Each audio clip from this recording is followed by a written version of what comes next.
All right, with the filmmaker of Onámuh, from a film from Mexico. We were talking before the press record. What does Onámuh mean? It's not a true word, correct?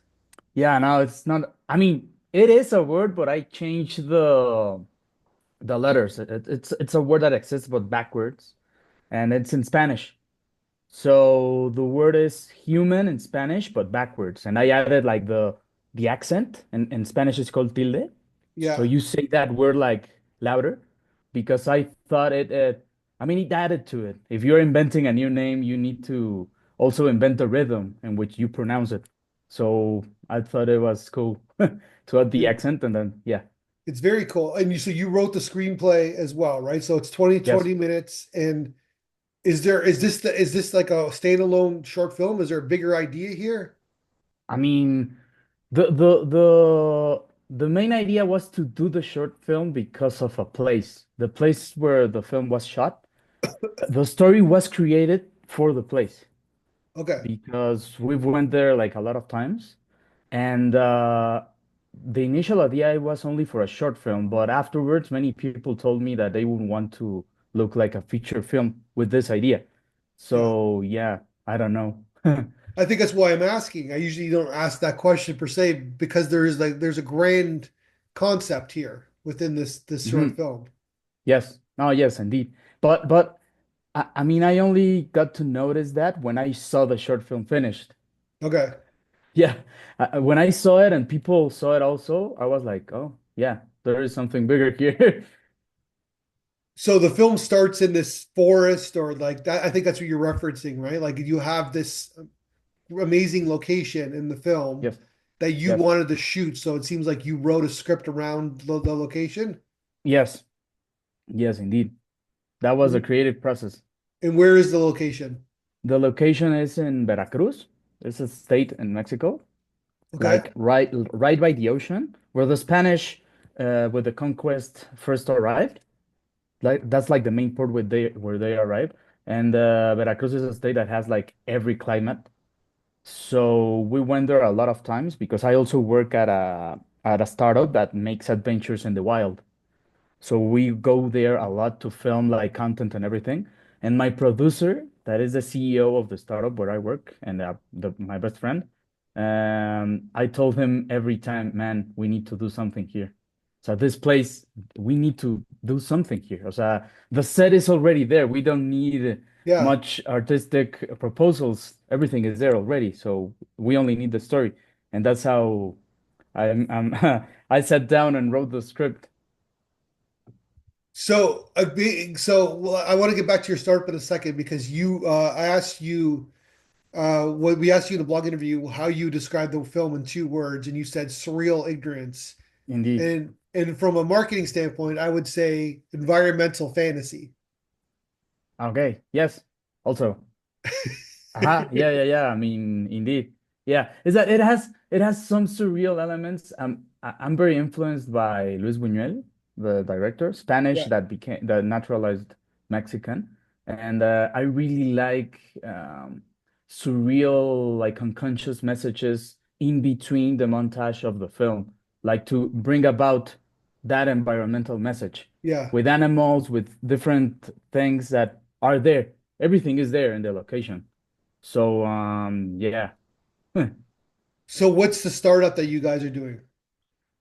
It's called Nomad Adventures. It's here in Mexico, based in Mexico, in Veracruz, because my producer and CEO is from Veracruz. Yeah. And actually we met like 10, 11 years ago in a little film school in Mexico City. And we do adventures in the wild to try to regenerate natural environments in the places we go to explore. Okay. So So that this seems is like a one of pretty them. noble startup. Yes, yes. Well, at least here in Mexico, the proposal is very unique in terms of to regenerate. It's not like sustainability or to protect the place. It's more, it goes beyond that.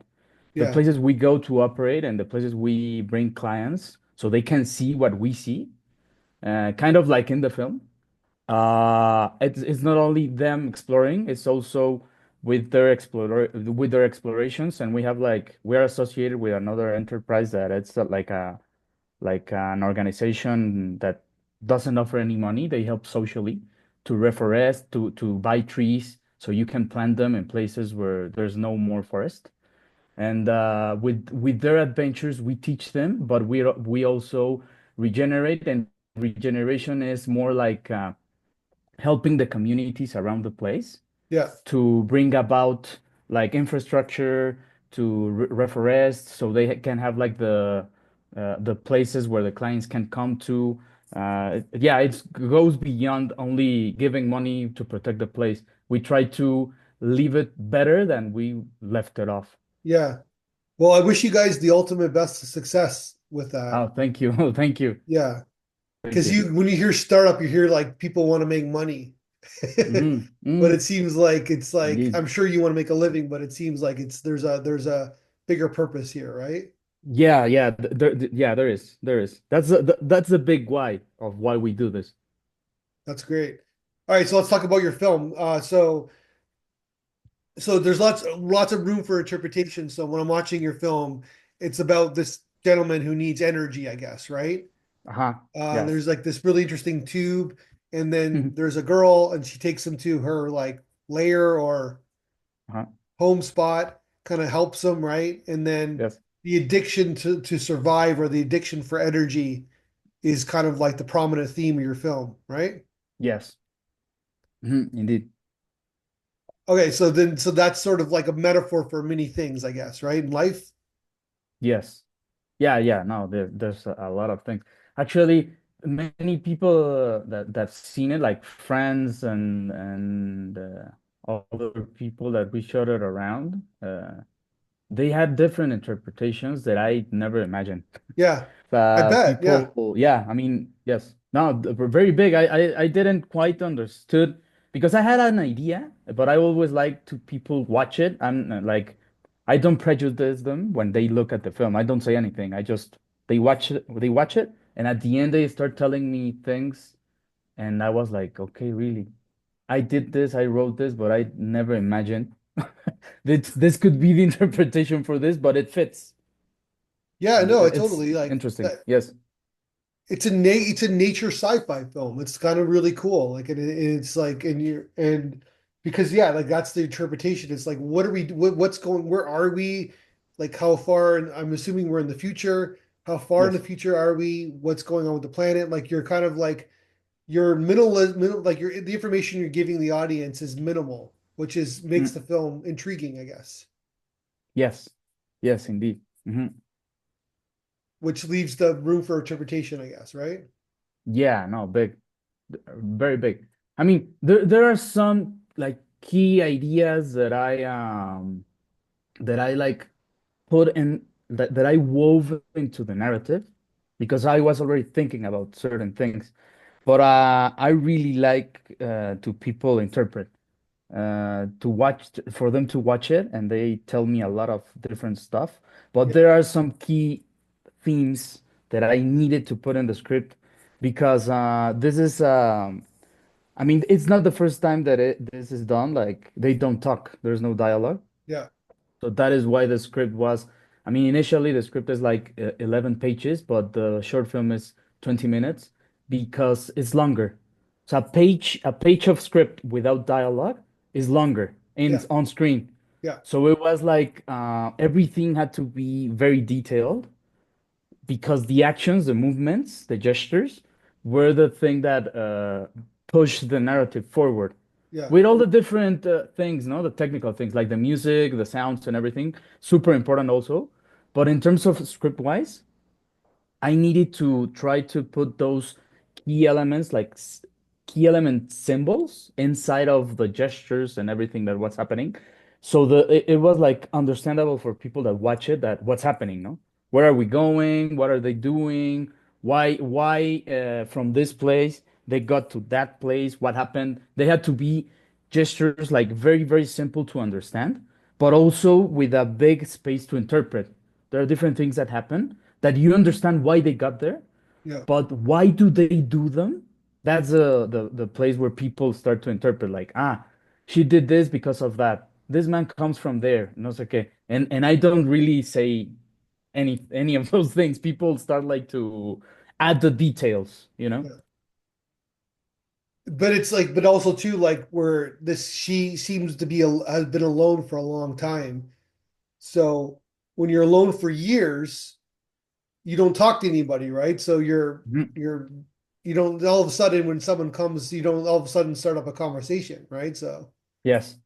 Yes, yes, yes, indeed. Yeah, no. yeah, And I also had like the I wanted to have the like the they're like not exactly opposites, but they wouldn't understand each other. In gotcha. terms of the world, Yeah, of the rules of the world, they wouldn't understand each other. That's part of the main obstacles that you can also interpret. but she's almost like a almost like turning into an animal in a sense, right? Yeah. Part of the wild. Yeah, she's part of it. Yeah, she's part of it. Yeah. Yes. And you do a lot of silhouette shots, right? Yes. Was that your Yeah. kind of when when you saw the cave when you wanted to shoot, is that was your intention? Ah, yes, I already. I mean, I knew where to shoot. Also, I knew how it looked like. It was hard because in to enter that cave, I mean, in the script, it's like known that they are connected, but in reality, they are not connected. Yeah. The caves, they are different places. So the first cave with the waterfall, you need to go down where, from with a 70-meter rappelling. You need to go down Oh, with all the equipment. Yeah, we shot there for 2 days. So you need to go down the cave 70 meters, and then there's like a imagine it's like you go down and it does like this. It's like a cave that goes inside the earth, and the waterfall is here. So when you go down there and you're walking, I went down there a lot of times and I was already there at the back watching how the sun enters. And you have like a little time frame when the sun goes by and it lights down there. So we needed to be like very specific because I already knew like kind of the range of the day in terms of the hour. yeah. So we could shot and the silhouettes could be seen like that. I wanted that. Like it's like mysterious. I Yeah. really wanted like that kind of feel. So so basically it was you, the two actors who had to repel, the cinematographer, who else had to go down there? The gaffer, The gaffer. the art director, my Okay. assistant, the sound guy that Yeah. who's my editor also, um, and that's it. So eight Well, of you had to go and the down there. guides and my producer. Oh, so the nine of you had to go down there. Yeah, yeah, and the guys that helped us because my producer is also a rappel master. I mean, this guy does everything, so he had like the help from like three more guides because lowering the equipment, you Yeah. can't do it by yourself. So you need to create like a pulley system to bring down all the camera equipment and the art and the props and everything, and it's very heavy. So you need like three more guys to manage the weight. Yeah. So okay, so when you're watching the film, you're like, okay, we're in the future. There's a connection between the girl and the guy, and you're thinking there's going to be some sort of romance. Because I think Uh-huh. that's our kind of inclination of our jadedness of like watching movies, right? But then you like it's the exact opposite. Yes. It's the exact opposite, right? Uh-huh. Yeah, no, exact opposite. Yes, indeed. Uh-huh. Which is great. Yeah, no, yes, no. I wanted that. I wanted like the yeah. I mean, also like fr from what you're saying, in the end, when I watched like the final cut, I realized that unconsciously I put that kind of conflict in the story.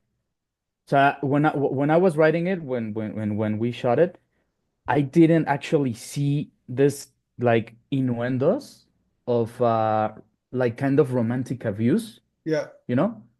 After I mean, shooting it, I was like, oh, there's something else here that I didn't. I mean, maybe unconsciously I wrote it on the script, but when I saw the final cut, I saw those innuendos. Like there was like a kind of very toxic romantic attraction that ended up in abuse. Yeah. Yeah, Yeah, and exactly. many yeah, and many people here, as Mexicans, there's a huge problem in Mexico in terms of feminism, and they kill a lot of women here. I mean, there's a social issue with that and machismo and everything, Yeah. and It's still a masculine culture, I guess, right? yeah, Yeah. yeah. It is, and it's a social problem, and many friends, women friends, saw it, and they told me, you put this like it's very interesting how the guy that represents everything that is toxic with humans is a man, and the woman is nature. And I Yeah. didn't see that afterward. Until afterwards I realized that yeah, unconsciously I put the characters are man and woman representing Yeah. different things. So the is like man, like you have human backwards in your title. He's like man, like in a general sense, meaning that we're destroying the planet. Yes. We're selfish. We just care about ourselves. Yeah, I want indeed. this guy wants to survive, even though she saved him, right? Yes, of course. He still doesn't care. He's still going to kill her for his own purpose, and which is very human, like Yes, right? yes, That's what we yes. do, right? That's We're a what very we do. selfish species. Very, indeed. Yes, And so then she represents that person that nature's trying to help us, and then we're literally like shitting on it, right? So indeed. Yes, indeed. Of course. Uh-huh. Yeah. yeah, Yes. Yes.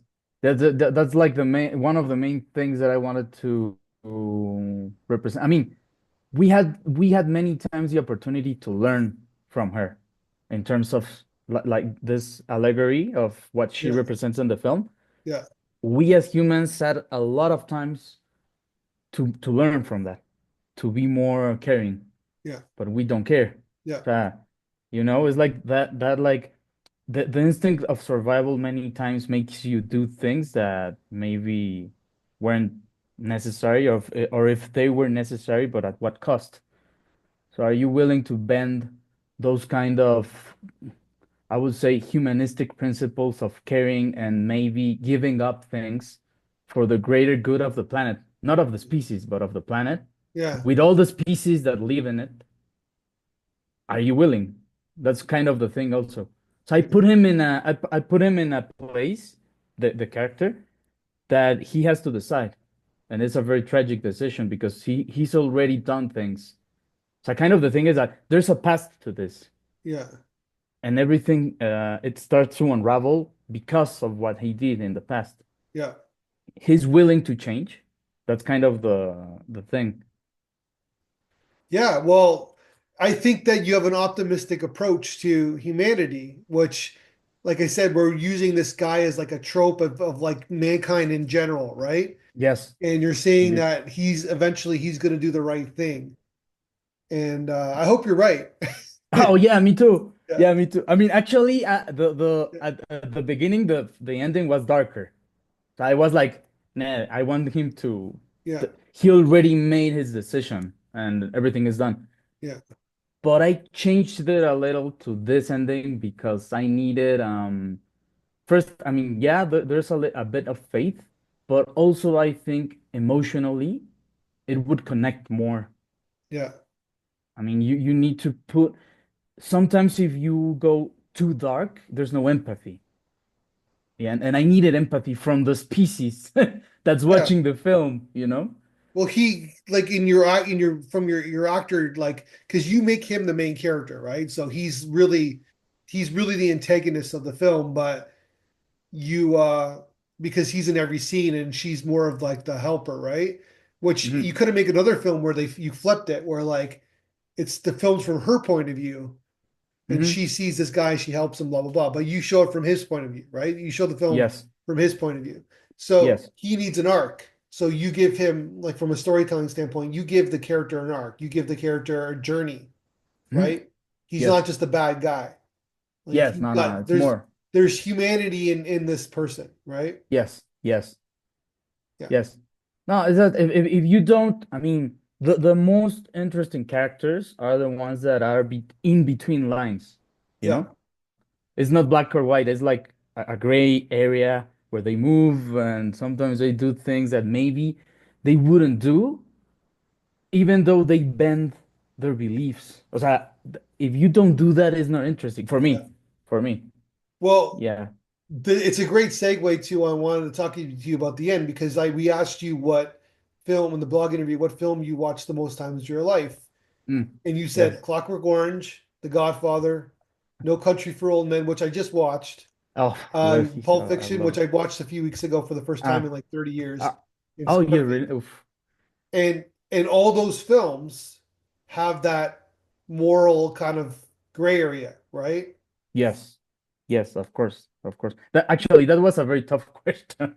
Yeah, That was the toughest question. When I was they tell me like w which movies I always feel that I leave out some films. yeah, It's inevitable. But yeah, those films have that kind of thing. They don't I mean there's I have a big influence. I mean I'm a philosopher. yeah, I studied philosophy. I specialized in philosophy of mind and neuroscience. And one of the main thinkers that has like moved the way I see things was Nietzsche. yeah, And sometimes Nietzsche, with his studies in philology, he came up with this idea that I think is, I mean, that's the way it works, that words have an impact on the way we see morality. yeah, So in the beginning, morality, I mean, if it existed like in a primitive way, it was a totally different thing. And the way it evolved, it kind of assigns different values in terms of good, in terms of virtue, and sometimes those actions contradict themselves in a historical evolution. yeah. So I always thought with this kind of thinking that there's no actual absolute truth about goodness and badness and everything. There's always like a very gray area, and sometimes things that maybe look bad because of the morality of that society in that historical context in that point in time could be seen as something different, Yeah. you know? It's like there's no it's not written on stone. Words change, meanings change. So Al Pacino has a book. He wrote his memoir, right? Ah, really? I didn't know that. Yeah. So I would highly suggest that you read his book, but because he has a Okay. whole chapter about Scarface, Oh, and which I think it's the film that he gives the most attention to in his book, right? okay, And okay. because a lot of his friends, because he was brought up in the 70s kind of art, that kind of like I'm a method actor, it's all about the Mm-hmm. art, blah blah blah, right? Mm-hmm. And a lot of his friends didn't like the film. They thought it was overly violent, and he has that interpretation. It's like, no, you're missing the point of the film, right? Mm-hmm. Like here's this Cuban refugee, right? Nobody gives a Mm-hmm. shit about, nobody cares Yes. about. And Mm-hmm. basically he does what he needs to do, right? And of Yes. course it gets a little bit overblown, right? So Uh-huh. yeah. Yes, exactly. So read Exactly. what you just said very elegantly, like that Al Pacino kind of says the same thing. So Okay. yeah, Okay. No, I agree with Al Pacino. The point of the movie is just, I mean, I always say that when they try to mimic what they see in the film, they are not getting it. It's yeah. the downfall. The downfall. That's the main point of the film is the downfall. You don't have to do this. No, This no. will And happen, no? yeah, but it's like that's what happens when you do like when you feel like the world is against you, right? When you like, Yes. yeah, No, yes, yes, yes. No, and I mean, the character has his own type of morality. yeah, He has a different kind of morality. He has a yeah, different kind of background. And yeah, exactly what you said. He does these things because he has a different kind of value and he wants certain things and I mean, they don't tell us anything, but the way he reacts, the way he talks with Manny, with his yeah, mother and everything, it makes you see that his past was not pretty. He yeah, comes from a place that a lot of abuse and a lot of violence also.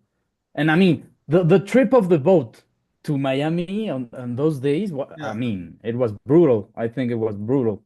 So, and this connects with the with the film, no? So I mean, this guy.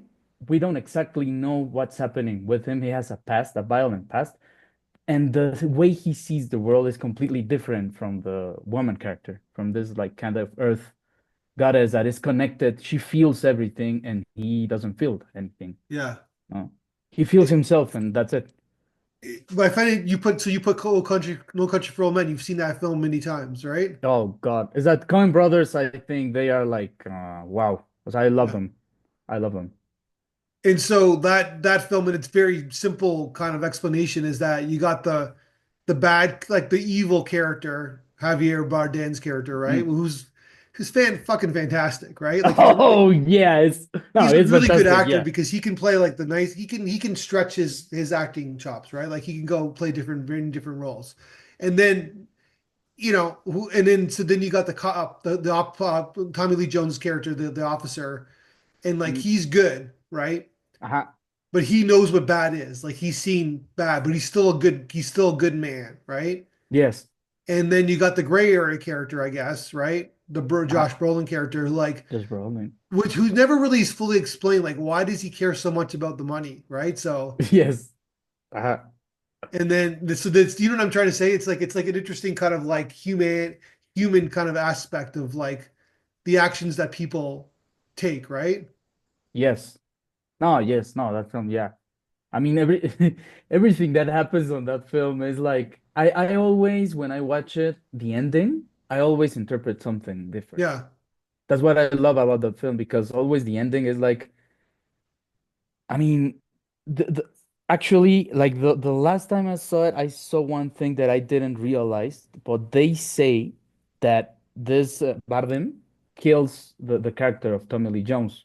yeah, And what we see is like I don't know how to call it, like the perspective of this kind of ghost character already, but we don't realize that when he goes to see the crime scene when Josh Brolin gets shut down, yeah, like in the this like little hotel room, you see like the scene that it's Bardem there, like only like a stray of light sees him and he sees him entering, and but he doesn't enter. And I was like, that makes sense with the ending because he tells this story about him dreaming with the horses and his father. And I was like, okay, interesting. yeah. I didn't realize that. But they don't show his death scene, right? They don't No, no, show. nothing, nothing. Yeah, No, no, that's why I thought it was like some kind of this crazy innuendo the Coen brothers do, like in Barton Fink or other films they have, that they let you like wondering if really what happened, no? yeah. I know a lot of people are upset about that. That's but Yes. it makes sense why they did it, right? No, it makes totally sense. No, it's perfect as is. I mean, I really love that they leave it like that. I try to do that with the film actually. Like the ending is very when my father watched it, he was like, "No, come on. There's no more. You left me like, Yeah, oh, come on. You cut it out, no?" yeah. Well, there is a bigger story here, right? So, Yes. I yeah. mean, yeah. It can be developed into something bigger and more complex indeed. Well, I just want to say, great film. Like it Thank seems like you. you have a really good crew too. Your cinematographer, nicely edited, nice sound design. The Thank you. performances were fantastic. Um, Thank you. the guy, because you could put it on his face. You give him the money shot right at the end of the film, right? Like, See, yes, yes. yeah. So I'm sure he appreciated that, right? Yeah. No, yeah, he's great. He's great. I'll learn a lot from him doing this. He's a great actor. And then the female, like she's not. There's no reference point for her, I guess, right? Or maybe there is. I don't know her process, but she's her own person, right? So meaning that Yes. she's part animal, part human, part nature, like you said, right? So that she's great too, right? Where that's a role that's really hard to do, especially with no dialogue, right? So Yes. yeah, No, yeah, yeah, yeah. It was. I mean, there was a lot. I knew what it was needed, like in terms of an animalistic kind of gesture, and with the body, you know. yeah, But many of the things she came up with. So like the movements and like that like little ritual dance in one of the scenes, like in the beginning. Yeah. I knew we needed something, and she was the one that provided it. She told me, Yeah. "Man, I have this proposal. Let me know what you think. I know the movements. I know how she grabs things, the gestures, and everything. Let me try the dance." And she got it. Well, I just want to say congratulations on Oh, the thank you very film, much. and I hope you keep making movies. Oh yes, man. Yes. That's the thing we're doing. Keep at it, and thank you so much for the space and everything. The award is a great festival. All the things that you provide and give us filmmakers is it really helps us because yeah, it's a competitive industry. Yeah. So thank you so much for the Thank space and you. for everything. All right, let's talk again when you make your next film. Of course, it would be, yeah, I would love it. I'll be honored.